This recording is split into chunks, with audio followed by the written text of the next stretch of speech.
88쪽 하고 있었죠, 그쵸? 네, 그래서 이제 도로가 파괴돼서 이제 그물 말리는 곳, 그쵸? 네, 그물 말리는 곳처럼 될 거다라고 했었던 그 다음 이제 이어서 살펴보도록 할게요. 그리고 선생님이 수업 끝나고 자, 오늘날 도로는 어떻게 돼 있나 해서 그 위성 사진을 봤거든요. 어떻게 돼 있을 것 같아요? 몰라요. 그냥 일반 우리가 살아가는 도시처럼 돼 있더라고요. 어느 정도는 다 복구를 해놨고, 그치만 옛날에 영화나 이런 것들이 복구되지는 않았다 그러더라고요. 예, 지금 두로라고 하는 도시에서 사는 사람이 한 10,000명 정도밖에 안 된대요. 네, 그러니까 그냥 완전 진짜 시골 마을이죠, 그쵸? 예, 그냥 완전 시골 마을이고, 그냥 사람들이 이제 그 요트 같은 거 갖고, 예, 아, 요트 같은 거 갖고 쉬러 와서 고기 잡고, 그쵸? 네. 예, 이런 도시로 남아 있다고 합니다. 자, 그 다음 이제 살펴보도록 할게요. 자, 그쵸. 그래서 자, 이 모든 사실들을 어떻게 설명할 수 있을까? 세 번째 단락입니다. 어떻게 에스겔이 이토록 인상적인 예언을 할 수 있었을까? 단지 에스겔에게 행운이 있었을 뿐인가? 만약 이것이 구체적으로 실현된 구약 성경의 예언 가운데 유일한 사례라면 행운이라는 말이 합당한 설명이 될 수도 있을 것이다. 그러나 구약 성경에는 그와 같은 예언들이 수두룩하다. 그 에스겔뿐만이 아니라 다른 케이스도 굉장히 많다는 거죠. 아, 예를 들어 판단이 필요한 증거라는 책에서 이 조시 맥도웰이라는 사람이 기독교 변증으로 되게 유명한 사람이거든요. 그래서 네. 이제 이 사람이 쓴 책에서 고대 세계의 주요 도시들의 장래를 예측하는 11가지 구약 성경의 예언들을 개괄적으로 설명한다. 두로 말고도 다른 도시들 있잖아요. 그쵸? 네. 그래서 그 주요 도시들, 고대 세계의 주요 도시들의 미래를 예측하는 11가지 예언을 쭉 개괄해서 설명한다고 합니다. 이 예언들은 모두 그 사건이 일어나기 전에 훨씬 전에 기록되었으며 아주 세세한 작은 부분까지도 하나도 빠짐없이 그대로 실현되었다. 두로뿐만이 아니라 다른 도시도 어떻게 되었다는 거예요? 다 그대로 실현이 되었다는 거죠. 네. 자, 이것은 우리 가설을 뒷받침하는 아주 훌륭한 증거다. 어쨌든 시간을 만드신 창조주 말고 누가 어떻게 장래에 일어날 일을 이처럼 정확하게 알 수 있단 말인가. 특히 다니엘서에서 그 많이 나오죠. 그쵸? 알렉산더를 얘기하는 그런 부분들은 뭐 아예 제론의 여지 자체가 없습니다. 그래서 되게 유명합니다. 그거는. 성경은 어떤 사건들이 일어나기 훨씬 전에 장래의 일들을 정확하게 예언하고 있기 때문에 그것이 바로 하나님께서 성경에 영감을 불어넣으셨다는 증거다. 그래서 시간을 사람이 이렇게 뛰어넘을 수가 없죠. 그렇죠? 그런데 미래를 이렇게 정확하게 하나도 아니고 여러 가지를 세세하게 이야기한다는 것은 명백하게 그렇죠? 시간을 차원을 넘어서 있는 존재임을 보여주는 것이고, 그건 창조주 외에 그런 존재가 누가 있을 거냐는 거죠. 그러기 때문에 성경에 영감을 불어넣으셨다는 증거로서, 과학적인 증거로서 우리가 제시할 수 있다. 그런 얘기죠. 자, 다음 재현이 그 다음 읽어봅시다. 그러나 성경에 등장하는 가장 인상적인 예언은 예수 그리스도의 생애에 관한 것이다. 메시아 예언이라 불리는 이와 같은 예언들은 신약 성경 자체의 태강성뿐만 아니라 성경 전체에 관한 신적인 영감을 뒷받침하는 풍부한 증거를 제공한다. 구약 성경의 유일하고 통일된 주제는 이 세상에 대속자를 보내겠다는 하나님의 약속이다. 네, 그래요. 근데 이 고대 도시에 대한 예언뿐만이 아니라 뭐예요? 예수님이 오실 것이라는 메시아 예언도 마찬가지라는 거죠. 계속 읽어주세요. 구약 성경 전체에는 어, 메시아가 도래할 구약 성경 전체에는 메시아가 도래할 시기, 메시아가 지닐 인성의 유형, 메시아가 태어날 장소, 메시아의 지상 사역에 관하여 문자 그대로 수백 가지의 예언들이 있다. 다시 한번 우리는 이와 같은 예언들이 실제로 그리스도께서 이 땅에 오시기 적어도 250년 전에 기록되었다는 사실을 분명히 기억해야 하지만 역시 믿을 수 없을 정도로 정확한 훨씬 더 자세한 예언들이 또 있다. 오시는 메시아에 관한 구약 성경의 예언이 정확하다는 것을 보여주는 가장 명백한 사례는 메시아의 출생 장소와 관련된 것이다. 미가서 5장 2절에서 우리는 그러나 너 베들레헴 에브라다야 너는 유다의 여러 족속 가운데서 작은 족속이지만 이스라엘을 다스릴 자가 내게로 올 것이다. 그의 기원은 아득한 옛날 태초에까지 거슬러 올라간다. 는 내용을 읽는다. 네, 그래요. 그래서 실제로 예수님이 오셨을 때 헤롯이 이제 대제사장들한테 묻죠. 메시아 어디서 태어납니까? 하니까 제사장들이 뭐라 그래요? 베들레헴. 베들레헴입니다라고 그 사람들도 얘기해 주잖아요. 그쵸? 네. 예, 그런 부분들을 볼 수 있습니다. 그래서 실제로 예수님 베들레헴에서 태어나시죠. 자, 이어서 서연이고 다음 단락 읽어봅시다. 이 구절은 메시아가 베들레헴에서 태어날 것이라는 명백한 예언이다. 마지막 문장 때문에 이 구절이 세속적인 인간에까지 거슬러 올라간다고 말할 수 없기 때문이다. 세속적인 인간 통치자가 아니라, 그쵸? 잘 네, 네. 세속적인 인간 통치자가 아니라 메시아에 관하여 말하고 있다는 사실을 알게 된다. 어떤 인간 통치자도 그의 기원은 아득한 옛날, 태초까지 거슬러 올라간다고 말할 수 없기 때문이다. 그러나 아주 흥미롭게도 호세아 11장 1절에서 발견되는 또 다른 구약 성경의 예언이 있다. 여기에서는 이스라엘이 어린 아이일 때에 내가 그를 사랑하여 내 아들을 이집트에서 불러냈다고 말한다. 다시 한번 이것은 분명히 메시아에 관한 선언이지만 이 구절은 메시아가 이집트에서 태어나리라고 예언하는 것처럼 보인다. 그러나 이처럼 겉으로 드러나는 모순은 예수 그리스도에게서 쉽게 해결된다. 실제로 예수님은 베들레헴에서 태어나셨지만 헤롯의 박해와 살육을 피하여 부모와 함께 이집트로 피하셔야 했기 때문이다. 예수님께서는 헤롯이 죽을 때까지 거기에 머물러 계셨다. 그리스도께서 이 땅에 오시기 적어도 250년 전에 이미 예수님의 탄생과 이집트로 피신하는 사건이 정확하게 예언되었다.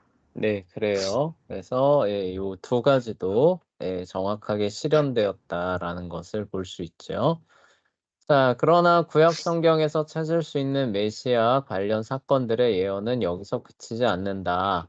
또 다른 탁월한 사례는 스가랴 11장 12절에서 13절에서 찾을 수 있다.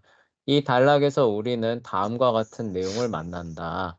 내가 그들에게 말하였다. 너희가 좋다고 생각하면 내가 받을 품삯을 내게 주고 줄 생각이 없으면 그만두어라 그랬더니 그들은 내 품삯으로 은 30개를 주었다. 주님께서 말씀하셨다. 그것을 토기장이에게 던져버려라. 그것은 그들이 내게 알맞은 삭시라고 생각해서 쳐준 것이다.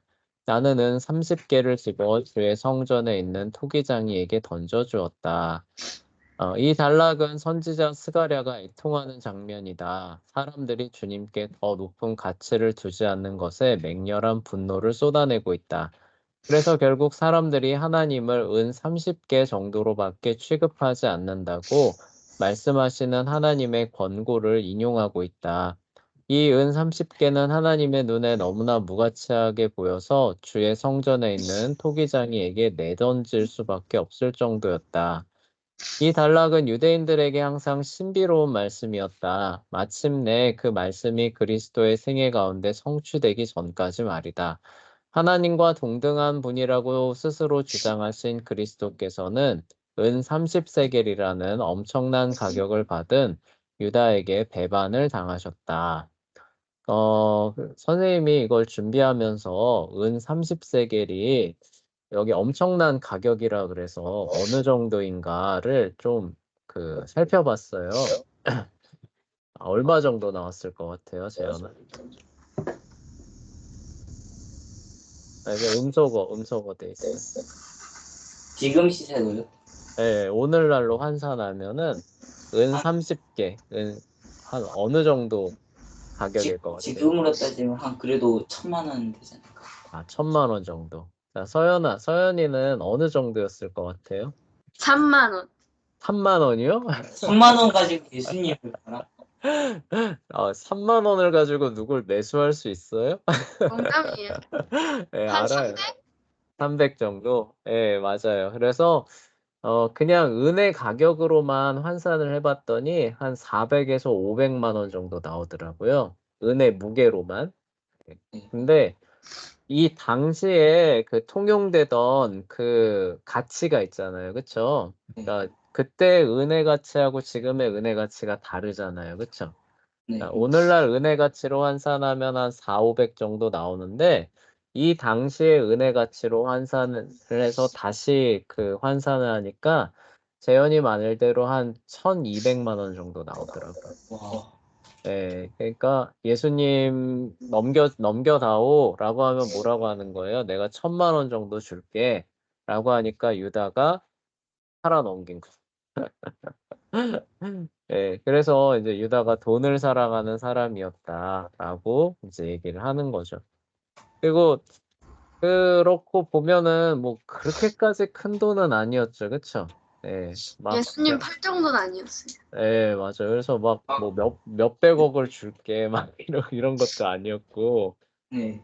기껏해야 뭐 1,000만 원 정도에 예수님을 판다. 참 돌이킬 수 없는 실책인 것 같기는 해요, 그쵸? 네, 그래서 그 정도 가격이었다고 합니다. 그냥 부가적으로 선생님이 오늘 수업을 준비를 하면서 한번 찾아봤어요. 그러나 유다가 배반의 결과로 그리스도께 일어나고 있는 일들을 제대로 목격하자 유다는 성전, 즉 주의전으로 돌아가 양심의 가책과 맹렬한 분노로 발작을 일으키면서 성전 바닥에 은화를 내던져 버렸다. 그 돈이 깨끗하지 않은 돈이라는 것을 알고 있는 제사장은 근데 이거 자기네들이 준 건데. 그쵸. 네, 자기네들이 줘놓고 자기네들이 깨끗하지 않대요. 근데 어쨌든 이제 사람 목숨값이라는 거죠. 그래서 그것을 성전 금고에 집어넣고 싶지 않아서 그 돈으로 낯선 사람들을 묻어주기 위하여 밭을 샀다. 뭐예요? 그러니까 공동묘지를 조성하는 비용으로 썼다. 이 얘기죠. 이 밭에는 토기장이의 밭이라는 이름이 붙어 있었다. 그리고 또 하나 알 수 있는 거는 오늘날 1,000만 원 가지고 공동묘지 조성할 수 있어요? 아무리 싸도 어림도 없죠, 그쵸? 그러니까 옛날에는 확실히 이 토지의 가치가 지금보다는 조금 덜했던 것 같아요. 그러니까 현대 사회에 이제 경제 규모가 많이 커지잖아요. 그쵸? 경제 규모하고 부가가치가 많이 올라가다 보니까 그만큼 토지의 가치도 어떻게 되는 거예요? 함께 올라가는 거죠. 그쵸? 그래서 뭐 조그만한 거 뭐 하나 이렇게 하려고 하면은 그냥 우리는 억 단위잖아요. 진짜 그냥 야산 같은 거 아무런 가치 없는 그냥 좀 무덤으로 쓰려고 그냥 뒤에 선산 같은 거 하나만 살려고 해도 뭐 몇천 막 이렇게 달려고 하잖아요. 근데 하여간 이 당시에는 그런 정도는 한 1,000만 원 정도 있으면은 그래도 공동묘지 하나 조성할 정도의 토지는 구매할 수 있었던 것 같습니다. 하여간 그런 그냥 부가적인 얘기들을 그냥 얘기하고 넘어가는 거예요. 결국 이와 같은 스가랴의 애곡이 유다가 그리스도를 배반하는 사건과 관련된 복잡하고 세세한 일련의 사건에 관한 구체적인 예언이었음을 알게 된다. 이 배반이 있기 250년도 훨씬 이전에 구약 성경이 얼마의 돈이 될 것이며 결국 그 돈으로 무슨 일이 벌어질 것이며 심지어 최종적으로 구입하는 밭과 관련된 이름을 정확하게 예언할 수 있었다는 것은 정말 믿기 어려울 정도로 놀라운 일이다. 이것이 오시는 메시아에 관한 구약 성경의 유일한 예언이라고 한다면 거의 있을 수 없는 일이 우연의 일치로 일어났을 뿐이라고 간단히 설명해 버릴 수도 있을 것이다. 그러나 조시 맥도웰에 따르면 그리스도의 생애를 통하여 성취된 예언들이 구약 성경에 정확히 332개나 뚜렷이 나타난다. 그리스도의 생애가 시작되기 적어도 250년 전에 모두 기록된 이처럼 방대한 숫자의 예언들은 실제로 성경이 하나님의 말씀이라는 사실에 대한 강력한 증거를 제공한다. 네, 그래요. 이렇게 과학적인 증거들을 풍부하게 제공할 수 있는 종교가 기독교라는 그런 얘기죠. 재현이가 그 다음 달락 읽어봅시다. 그렇다면 내가 지금까지 성경이 하나님의 말씀이라는 사실을 증명했다는 뜻인가? 물론 아니다. 과학은 어떤 것을 증명하기 위하여 사용될 수 없다. 내가 지금까지 모든 과학자들이 동의할 만한 도저히 반박할 수 없는 논증을 제시했다는 뜻인가? 물론 아니다. 이제 여러분도 잘 알고 있겠지만 단지 어떤 가설이 하나의 이론 수준에 도달했다는 이유만으로 모든 과학자들이 그 이론을 받아들일 것이라는 뜻은 아니다. 실제로 여러 학문 영역에서 동일한 현상을 설명하려고 서로 경쟁하는 다양한 이론들이 있다. 각 이론에는 그것을 차지하는 지지하는 일단의 과학자들이 있는 동시에 그것을 지지하지 않는 일단의 과학자들이 있다. 그렇다면 지금까지 내가 무엇을 시도했단 말인가? 단지 나는 성경이 하나님의 말씀이라는 가설을 뒷받침하는 증거가 있다는 사실을 보여주기 위하여 과학적 방법론을 적용했을 뿐이다. 이것은 성경을 믿는 믿음도 얼마든지 과학적인 추론이 가능하다는 뜻이다. 그렇다고 성경이 하나님의 말씀이라는 사실을 증명했거나 다른 모든 종교가 거짓이라는 사실을 입증했다는 것은 아니다. 단순히 그와 같은 믿음에 관한 과학적인 증거가 있다는 사실을 보여줄 뿐이다. 네, 그래요. 이거를 뒤집어서 생각을 해보면은 우리가 이렇게 풍부한 증거들을 제시를 하지만 뒤집어서 생각하면은 성경은 또 하나님의 말씀이 아니다라고 믿는 사람들이 그런 증거들을 모아서 과학적인 방식으로 제시할 수 있다는 뜻이에요? 없다는 뜻이에요? 그것도 없다. 뭐라고요? 네? 그러니까 우리는 하나님을 믿으니까 성경이 하나님의 말씀이다라는 증거들을 이렇게 과학적으로 모아서 제시할 수 있죠. 그쵸? 네. 네, 그럼 뒤집어서 생각을 해보자는 거예요. 성경이 하나님의 말씀이 아니다라고 믿는 사람들이 자기 주장을 뒷받침하는 증거들을 과학적으로 모아서 제시하는 게 가능할까요? 불가능할까요? 그것도 역시 가능하겠죠. 그쵸?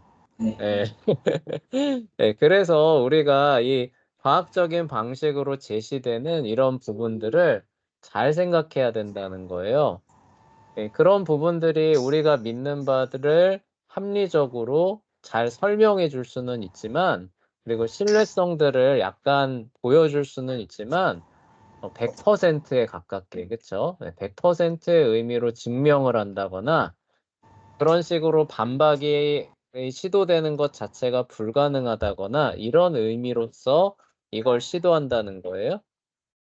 그런 거는 아니라는 거죠. 그쵸? 그러니까 우리가 믿는 바들이 근거 없는 것이 아니다. 그쵸? 충분히 그럴 만하게 생각할 만한 것들이 많이 있다라는 것들을 보여주는, 그쵸? 그런 어떤 변증, 그러니까 결론의 측면에서 진행하는 것이지 우리 신앙의 기초를 여기다가 두면 된다는 뜻은 아니에요. 그쵸? 네. 그러니까 쉽게 말해서 이거를 더 쉽게 말하면 이런 겁니다. 성경이 하나님의 말씀이라는 사실을 우리는 이런 과학적인 증거 때문에 믿나요? 아니면은 성경이 그 자체로 하나님의 말씀이라고 말하고 있기 때문에 믿나요? 서연님이 알 겁니다. 서연이 알 것 같아요? 잘 생각해 보세요. 자, 우리가 성경이 하나님의 말씀이라고 믿습니다. 그러면은 왜 그렇게 믿느냐라고 했을 때 성경 자체가 하나님의 말씀이라고 증거하고 있기 때문이다. 라고 해야 될까요? 아니면은 이런 과학적인 증거들을 막 보여주면서 이러한 증거들이 많이 있기 때문입니다. 라고 말해야 될까요? 첫 번째. 첫 번째, 재현이는 첫 번째. 서현이는 뭘 것 같아요? 두 번째. 두 번째. 자, 두 번째로 가게 되면은 위험이 하나 있습니다. 네. 뭐가 위험일 것 같아요? 그러니까 이러한 증거들이 많이 있기 때문에 성경이 하나님의 말씀이라고 믿습니다라고 했는데, 자, 과학이라는 거는 뭐라 그랬어요? 시간이 지나면서 다른 사실들, 다른 개념들에 의해서 어떻게 된다 그랬어요? 변증된다. 그래서 변경되고 바뀌고 뒤집힌다 그랬죠. 그쵸? 네, 애초에 그런 속성이 있는 겁니다. 근데 거기에다가 우리의 신앙의 기초를 두게 되면은 어떻게 된다는 얘기예요? 시간이 지나면서 바뀌고 뒤집히고 심지어는 폐기될 수까지도 있다는 얘기죠. 그쵸? 네, 우리가 과학의 역사를 봐보세요. 한때는 적절한 것으로 여겨졌지만 나중에는 잘못된 것으로 밝혀져서 폐기되는 이론들이 얼마나 많이 나왔어요. 그쵸? 네. 네, 그러면은 이런 거예요.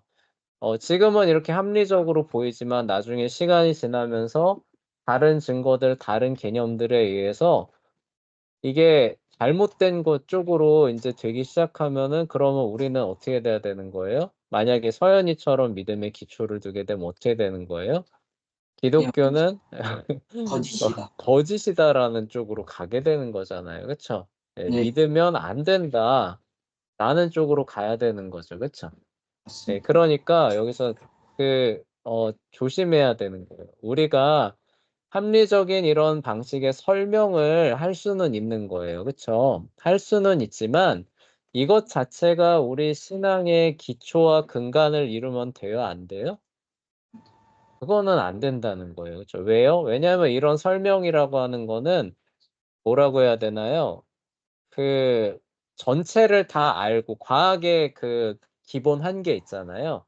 전체를 다 알고 하는 게 아니라 뭐예요? 부분적으로 알고, 그쵸?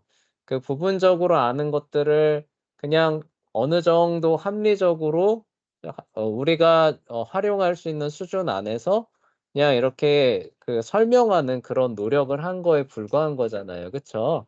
네. 예. 그러기 때문에 그게 완전한, 그쵸? 예, 진리의 근거로서 작용을 하게 되면은 나중에 어떻게 되는 거예요? 시간이 지나면서 무너지게 되는 거죠. 그쵸? 네. 예. 그러기 때문에 요거를 조심을 해야 되는 거예요. 네. 우리의 신앙의 근거는 예, 이런 부분에 우리가 설명하고 있는 이런 부분에 근거한 게 아니라 하나님 그분 자신께서 성경이 하나님의 말씀이다라고 확언하고 있기 때문에 우리는 사실 그렇게 믿는 겁니다. 여기서 출발을 하는 거예요. 그러면은 이걸 왜 설명하느냐라는 그런 부분은 이런 겁니다. 성경이 하나님의 말씀이라면은 마땅히 뒤따라야 하는 이런 증거들이, 그러니까 이런 거예요. 사람이 걸어간다 그러면 발자국이 따라와요, 안 따라와요? 기본적으로 따라올 수밖에 없죠. 그러니까 성경이 하나님의 말씀이라면은 진리일 것이고, 그런 진리가 이 세상에서 어쨌든 활동하는 그런 과정 가운데서 남겨진 흔적들이 많이 있겠죠. 그쵸? 네.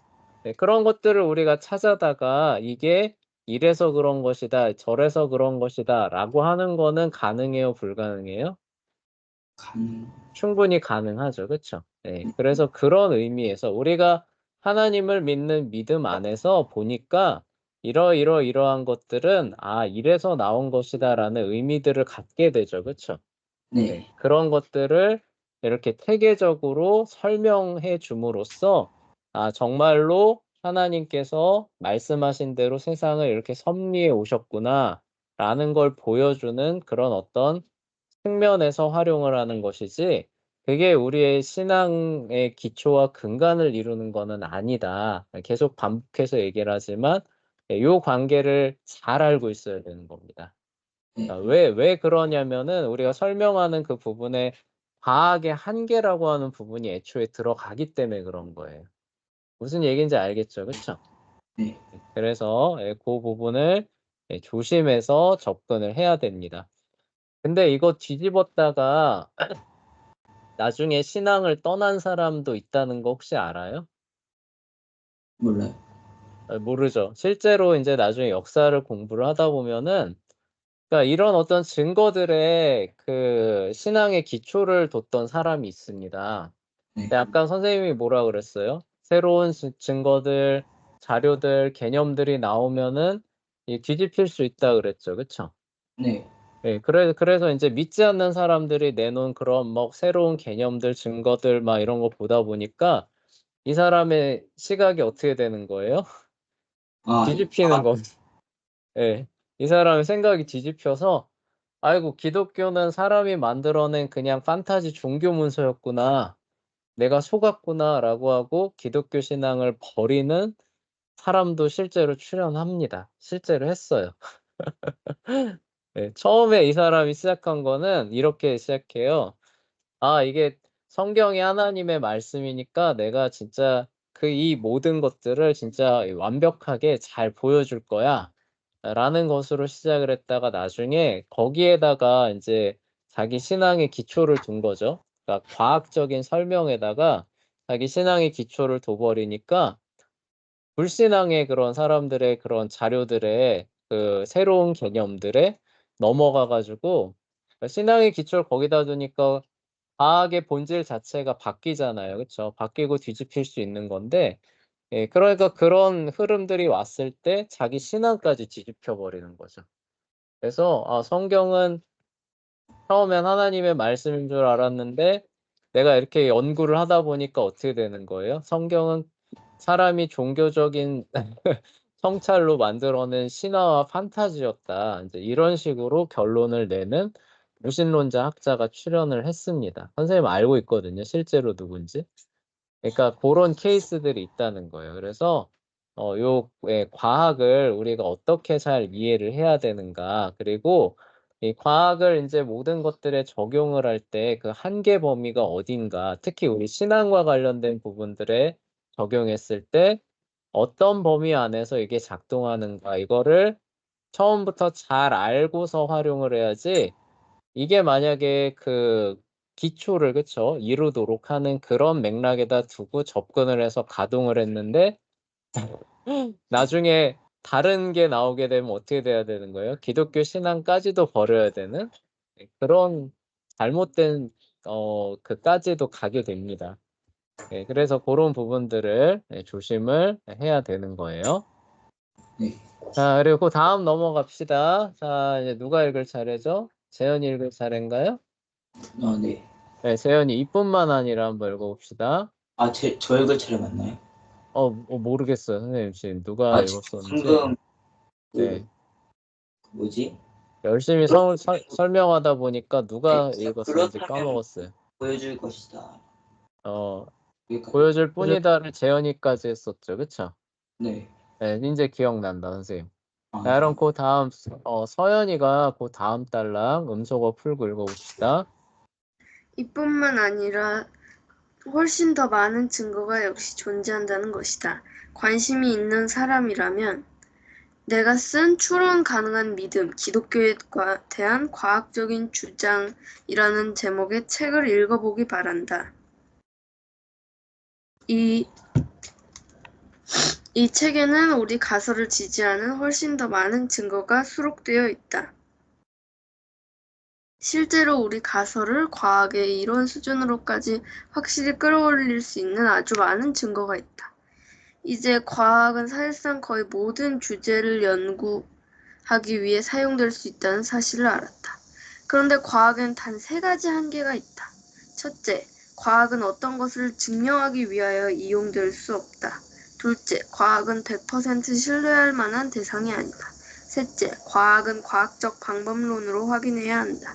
이와 같은 한계를 마음속에 새겨두는 한 과학 탐구는 언제나 우리 생각을 불러일으키고 자극하고 커다란 보상을 안겨줄 것이다. 네, 그래서 여기서도 다시 한번 주의사항을 얘기를 하면서 이번 단원을 마무리하고 있죠. 그쵸? 네. 그래서 무언가를 증명하기 위한 수단으로서 사용하라는 거예요? 하지 말라는 거예요? 하지 말라. 하지 말라는 거예요. 그 하기 위한 수단이 아니라는 게 뭐예요? 100% 신뢰할 만한 대상 아니라는 거죠. 그쵸?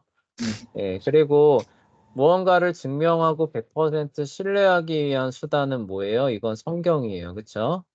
네. 그리고 성경에서 그 정리에는 분명한 객관적인 교리를 사실 얘기를 하는 겁니다. 네, 이거 아니라 과학은 애초에 이런 그 속성으로 돌아가지 않는다는 거예요. 그래서 이 두 개를 혼동하기 시작하면은 오히려 큰일 나는 겁니다.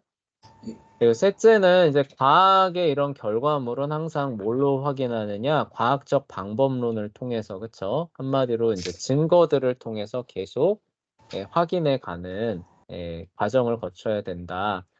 과학의 영역에 있는데 고정관념을 적용을 해서 예전에 이랬으니까 앞으로도 그럴 것이야 라고 하면 돼요, 안 돼요? 안 돼요. 안 되는 거죠. 그러면 과학의 정의 자체가 사실 안 되는 거잖아요. 그쵸? 네, 네. 과학이라는 거는 계속 새로운 정보들, 새로운 개념들을 통해서 더욱더 신뢰할 만하게 되는 건데 기존의 걸 계속 답습하려면 뭐하러 과학이에요? 네, 하나 많아져. 그쵸? 네, 그래서 요 세 가지.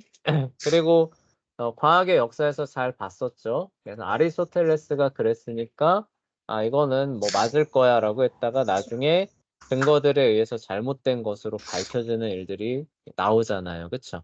네. 네, 그래서 요 세 가지를 염두에 두면서 과학이라고 하는 학문에 접근을 해야 된다라고 얘기를 하고 있습니다. 그리고 요거를 이제 혼동하지 않으면은 과학이 우리에게 많은 유익, 신앙적인 측면에서도 유익을 주고 다른 측면에서도 계속해서 유익을 줄 것이다라고 얘기를 하고 있습니다. 자, 네, 오늘은 여기까지 하고요. 다음에 이제 새로운 단락, 오랜만에 이제 드디어 단원 하나가 넘어가죠. 그쵸? 그래서 네. 실험에 대한 부분들 살펴보도록 하겠습니다.